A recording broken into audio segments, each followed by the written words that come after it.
नमस्कार and welcome to math platform. कल की जो क्लास थी वो थी रेशनलाइजेशन ऑफ डिनोमिनेटर्स। उसमें कुछ फैक्ट्स और बनते हैं। उसके बाद जो आज की क्लास है वो होगी एफटीए पे। अच्छा, इससे पहले एक टॉपिक और बचा हुआ है हमारा, जो है law of exponents. Law of exponents पे जो क्वेश्चन बनते हैं वो एमसीक्यू बेस्ड बनते हैं। वो क्वेश्चन हम लोग जब एमसीक्यू की क्लास लेंगे उस टाइम करवा देंगे। उसमें जो अपने पास प्रॉपर क्वेश्चन है जो पहले आए हुए हैं एमसीक्यू में, वो हम लोग करवाएंगे। अच्छा, आज जो है हम लोगों को एफटीए करना है। एफटीए का मतलब होता है फंडामेंटल थ्योरम ऑफ अर्थमेटिक्स। पहले तो ये देख लेते हैं कि फंडामेंटल थ्योरम ऑफ अर्थमेटिक्स होती क्या है। तो देखते हैं फंडामेंटल थ्योरम ऑफ अर्थमेटिक्स क्या होती है। अच्छा, स्टेटमेंट स्टेटमेंट दे रखा है सिर्फ फंडामेंटल थ्योरम ऑफ अर्थमेटिक्स का, तो हम लोग सिर्फ स्टेटमेंट ही स्टडी करेंगे। उसके अलावा प्रूफ नहीं है इसका, तो वो नहीं देखेंगे। कल देख लेते हैं। स्टेटमेंट है every composite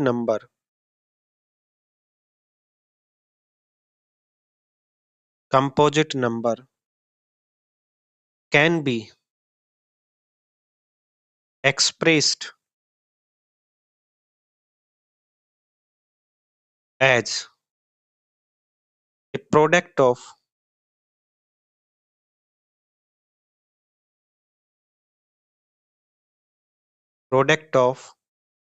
primes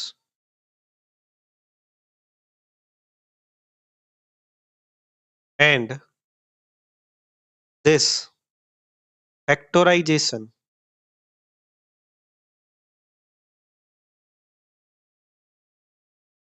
this factorization is unique apart from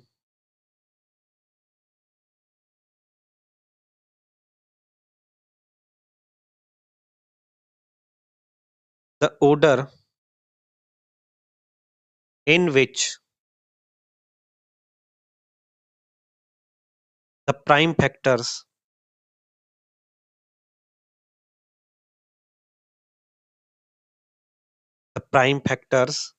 occur।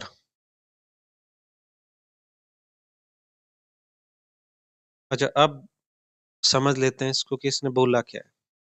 एक एग्जाम्पल से समझ लेते हैं। एग्जाम्पल से समझने के लिए मैं क्या करता हूँ, मैं ये मानता हूँ मेरे पास एक कंपोजिट नंबर है। कंपोजिट नंबर तो मेरे हिसाब से अब सब लोग समझते होंगे कंपोजिट क्या होता है। नंबर अगर मैं कंपोजिट और प्राइम के हिसाब से कैटेगराइज करना चाहूँ तो दो तरीके, प्राइम नंबर और एक कंपोजिट। ऐसे नंबर जो प्राइम ना हो वो कंपोजिट है। For example 108। अच्छा, 108 के अगर मैं फैक्टर्स करना चाहूँ तो इसके फैक्टर बनेंगे 2 की पावर 2 इंटू 3 की पावर 3। 3 की पावर 3 ये 27 हो गया, और 2 की पावर 2 ये 4 हो गया। दोनों का प्रोडक्ट 108। अच्छा, अब जो ये फैक्टराइजेशन थ्योरम है, फंडामेंटल थ्योरम ऑफ अर्थमेटिक्स है, ये क्या बोलती है? ये बोलती है कि 108 को मैं इस तरीके से प्राइम फैक्टर्स के पावर के प्रोडक्ट में लिख सकता हूँ। अच्छा, अब ये जो एक्सप्रेशन है ये यूनिक है, मतलब ऐसा कोई दूसरा एक्सप्रेशन एग्जिस्ट नहीं इसके लिए। अच्छा, उसके बाद इसने ये और बोला है, एक चीज हो सकती है इसमें, अगर मैं इनका ऑर्डर चेंज कर दूं तो इसको दूसरे तरीके से लिखा जा सकता है, लेकिन इसको कंसिडर नहीं करना है। मतलब फंडामेंटल थ्योरम ऑफ अर्थमेटिक्स ये बोलती है कि 108 को मैं इस तरीके से लिख सकता हूँ, बशर्ते मैं इसका ऑर्डर कंसिडर ना करूं। ये जो लिखा है इसका, यही फंडामेंटल थ्योरम ऑफ अर्थमेटिक्स है। अब इस पे बेस्ड एप्लीकेशन हम लोग कर लेते हैं। पहला एप्लीकेशन है इसका, देख लेते हैं। कंसिडर 4 की power n, consider the number 4 raised to the power n where n is n is any natural number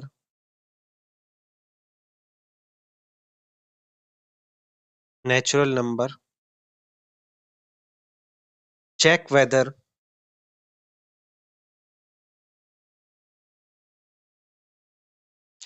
check whether there is check whether there is any value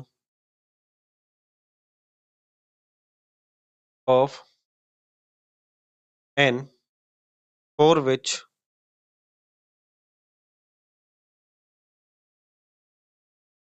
for which 4 raised to the power n ends with digit 0।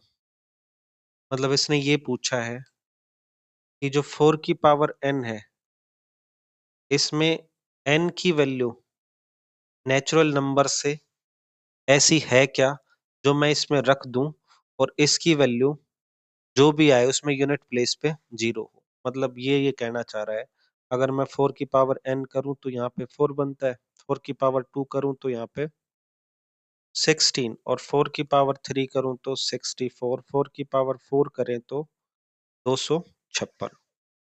अब ये पूछना चाह रहा है क्या n की कोई ऐसी वैल्यू एग्जिस्ट करती है मैं इसको ला के रखूं और ये मेरे पास ऐसे 0 पे एंड हो जाए। अच्छा, अगर आप लोग पावर्स रखते जाओगे तो आप लोग एक चीज नोटिस करोगे कि जो 4 की पावर्स है उसमें जो डिजिट्स है वो रिपीट होंगे। मतलब जो यूनिट प्लेस पे है, अगर मेरे पास 4 की पावर ओड नंबर है तब तो आएगा 4, और इवन है तब आएगा 6। मतलब किसी भी सिचुएशन में 4 की पावर n का जो यूनिट प्लेस पे नंबर है वो 0 नहीं आ सकता।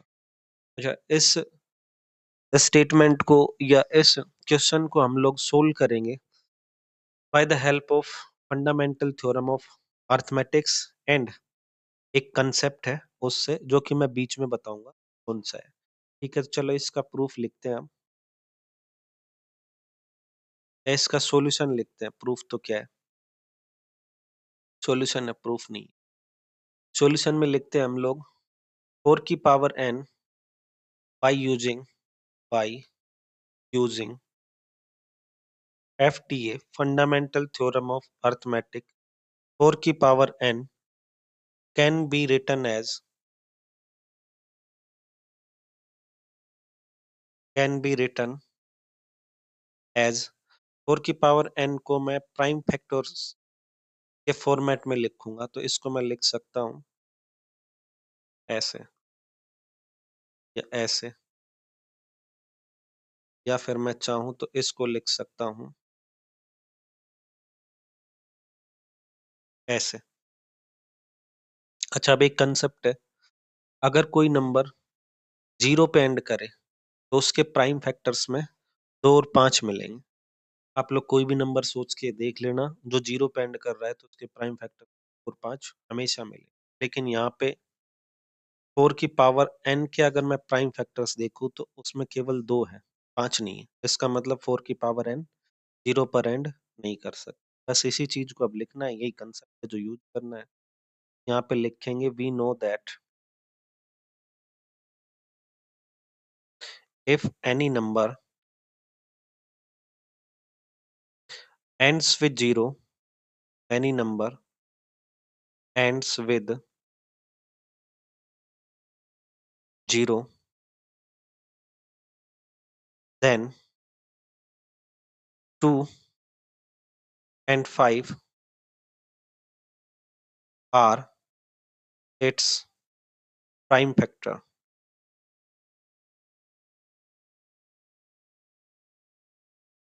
But in 4 की power n, 2 its prime factor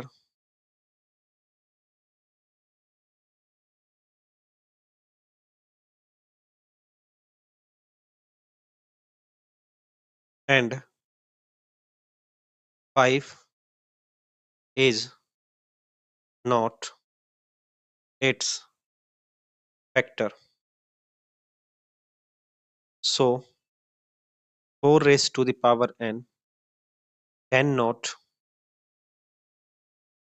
ends with 0, मतलब ये 0 पर अब एंड नहीं कर सकता। अच्छा, उसके बाद यहाँ पे जो चीज हमने लिखी है इसको एक बार बॉक्स में और बंद, ये हम लोगों ने इसमें इम्पोर्टेंट चीज लिखी।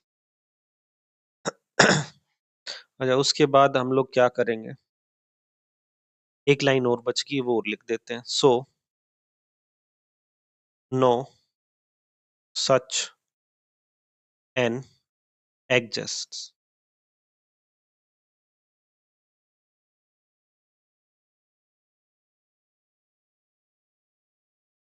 No such n exist. अच्छा, अब जो नेक्स्ट क्वेश्चन है वो और ले लेते हैं। नेक्स्ट क्वेश्चन है प्रूव दैट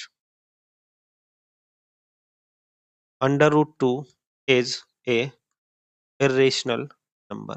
अच्छा, इस क्वेश्चन को हम लोग 3 तरीके से प्रूफ कर सकते हैं। यहाँ पे अब जो है एक तरीका बताया जाएगा, जब डिस्क्रिप्टिव की क्वेश्चंस की क्लास होगी वहां पे दूसरा तरीका बता दिया जाएगा, और तीसरा तरीका आपको खुद देखना है, एनसीईआरटी में मिल जाएगा 9th क्लास में शायद से, इसका डेसिमल एक्सपांशन। इसका जो डेसिमल एक्सपांशन है रूट टू का, वो नॉन रियकरिंग और नॉन टर्मिनेटिंग टाइप का है, इस वजह से इसको इरेशनल नंबर बोलते हैं। अच्छा, अभी हम जो इस अंडर रूट टू को इरेशनल नंबर प्रूफ करेंगे वो करेंगे कॉन्ट्राडिक्शन टेक्निक से, मतलब जैसा इसने बोला है इसके अपोजिट मान लेंगे। मान लेते हैं let under root two is a rational number. Rational number. अच्छा, अगर ये रेशनल है तो इसको हम लोग रेशनल के फॉर्मेट में लिख भी सकते हैं। So it can be written as under root two is equal to m by n, और यहाँ पे लिखेंगे where m n belongs to Z and n is not equal to 0। अच्छा, इसको इक्वेशन नंबर 1 मान लेंगे हम लोग। अब क्या करेंगे, इक्वेशन नंबर 1 का स्क्वायर कर देंगे। स्क्वेयरिंग इक्वेशन नंबर 1, तो हमारे पास क्या मिल जाएगा, 2 equal to m square over n square. अच्छा, अब ये जो नीचे एन स्क्वायर है इसका एक एन हम लेफ्ट हैंड साइड में ट्रांसफर कर देंगे, तो इक्वेशन को हम लोग लिख सकते हैं 2n बराबर एम स्क्वायर ओवर एन। अच्छा, अब ये जो है इसको बॉक्स में बंद कर देंगे, इसी की वजह से हम जो अपना आंसर है वो लिखेंगे। अच्छा, एक बार इसको ध्यान से देखेंगे, यहाँ जो 2 है वो भी एक इंटीजर है और n है वो भी एक इंटीजर है, हमने ऊपर मान रखा, तो इन दोनों का प्रोडक्ट भी एक इंटीजर होगा। और इधर हम लोग देखें तो m एक इंटीजर है, इसका स्क्वायर भी इंटीजर होगा, और n भी एक इंटीजर है तो इसका स्क्वायर भी इंटीजर होगा।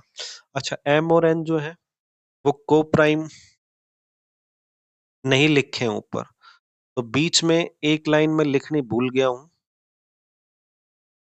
वो आप लोग इसमें इंट्रोड्यूस कर लेना यहीं पे, यहाँ पे and let m and n are को prime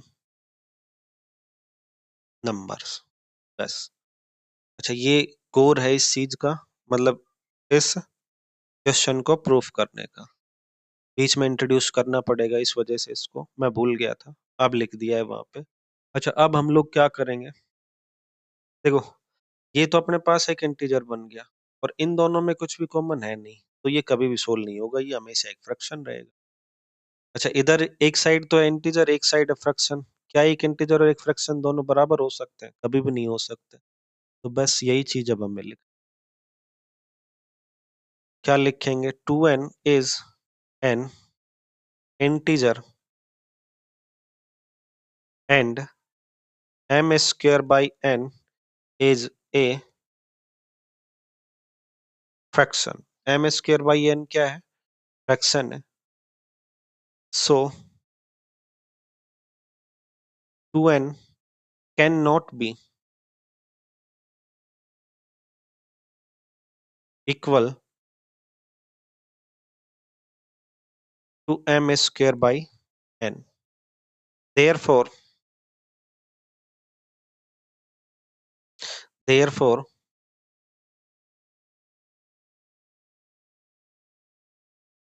our assumptions fail. Our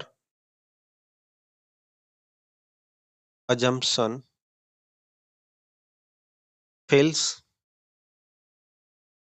So, under root 2 is a irrational number.